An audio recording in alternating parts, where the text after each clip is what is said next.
Samantala, lisensya ng 3 driver na nagkarera sa QC, sinuspinde na ng LTO.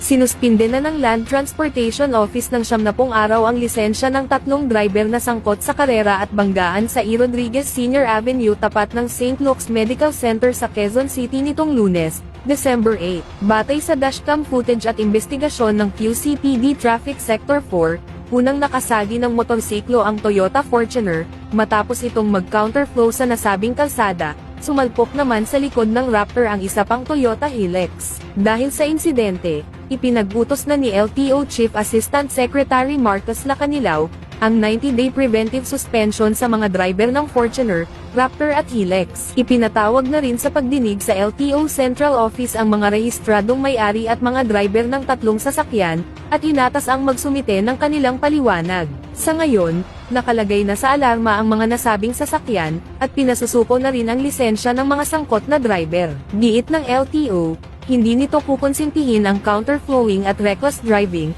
dahil sa matinding panganib na dulot nito sa mga motorista at ng publiko.